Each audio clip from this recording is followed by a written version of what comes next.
Le sujet d'aujourd'hui, on va revenir à la base. Qu'est-ce que j'aurais voulu que le mois d'avant apprenne? Discerner le bon chaos du mauvais. Peut-être que c'est un cas intéressant. Cette année, il m'est arrivé de... Enfin, en vrai, c'est pas cette année, il m'est arrivé, c'est toute cette année.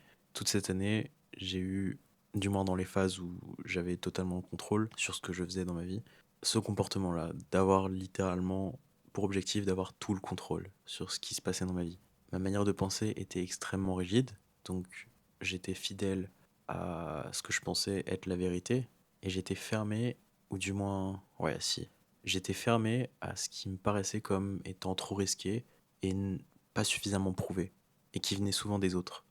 Ça vient nécessairement des autres, mais comment dire, quand ça se proposait à moi venant des autres dans ma situation, je prenais ça comme une confrontation à mon système et à ma vision des choses. J'arrivais pas à voir ça comme quelque chose qui pourrait s'intégrer, s'harmoniser, ou qui serait révélateur même de, de possibilités, d'opportunités. C'est des sortes de hier que je me mettais parce que, étant dans une situation différente des autres, je me disais que je devais être différent. Et donc, par extension, je devais accepter et refuser une version où on a des choses en commun. Le souci, c'est que ça m'a, d'une part, séparé de certaines parties de gens. Peut-être que c'est pour le mieux, entre guillemets, mais selon moi, c'est pas pour les bonnes raisons. C'est pas parce que les idéaux et une façon de voir la vie étaient différentes. C'était un peu par obscurantisme.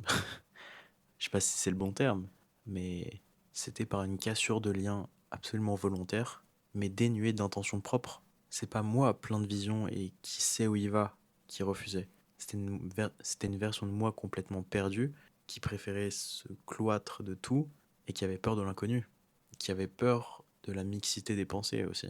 Parce que trop souvent, en moyennant, je m'étais retrouvé à me cracher. Moyenner sur l'accueil du chaos. Moyenner, c'est le compromis. Moyenner, c'est se retrouver entre deux idées, peut-être prendre une partie de certaines, les mélanger aux nôtres, et c'est ce qui me faisait le plus défaut. Et c'est cette notion de moyenner, le fait de faire de la mixité de pensée, qui m'a amené trop facilement à l'échec. Donc j'ai pris peur, je me suis complètement terrifié vis-à-vis de ce genre de situation, parce que je me voyais la responsabilité d'être parfait. Parce que j'avais le contrôle absolu sur toute ma situation, je me devais de la gérer de la meilleure des manières. Parce qu'en cas d'échec, ça voudrait dire que la chance que j'ai de pouvoir gérer mon temps absolument comme je le veux est gâchée. Sauf qu'on peut l'observer très rapidement, c'est un serpent qui se mord la queue. Je prends pas de risque par peur de l'échec, mais cette non-action est en fait un échec, et le plus gros. Ce qui m'a permis de sortir de ça, je dirais que c'est le nombre d'échecs incalculables que j'ai mangé à cause de ce genre de situation. C'est peut-être aussi mon entourage d'une manière générale. Le fait que, par le biais de circonstances, des vacances par exemple, surtout des vacances à vrai dire, je me suis retrouvé à être contraint de faire des concessions et à carrément devoir abandonner certains systèmes, certaines croyances que j'avais. Parce que c'était soit eux, soit mes systèmes. Et peut-être que ça fait un peu histoire Disney, mais l'amour était plus fort que tout, in fine. Ces moments, les vacances, c'est quelque chose qui a confronté directement mes systèmes au monde plus réel, au monde auquel je vivrais in fine. Parce que je l'ai explicité, mais je vis relativement seul, et donc j'ai le choix de faire absolument ce que je veux. Et c'est le même ami que j'ai mentionné il y a quelques jours, qui m'avait dit le bâton et la carotte, ça a toujours marché. Il parlait aussi du fait que quand on est seul, on peut tellement facilement s'envoyer en enfer par ses propres décisions. Quand on est seul et qu'on a le contrôle total sur ce qu'on fait de notre vie, nos ambitions et un manque de vision nous emmènent directement droit en enfer. Et il n'y a personne pour nous arrêter. J'ai mentionné les vacances comme un moyen d'en fait littéralement confronter mes idées, mes systèmes et ma rigidité au monde réel. Mais ce qui a, selon moi, plus marché et qui a vraiment été révélateur in fine, c'est le fait de consciemment avoir cette volonté-là, de me confronter au monde réel. Et aussi d'être un peu plus humain, d'écouter mes intuitions. Le chaos que j'ai volontairement accueilli, je l'ai fait parce que je sentais que c'était une bonne idée. Pourquoi est-ce que je me suis permis de faire ça?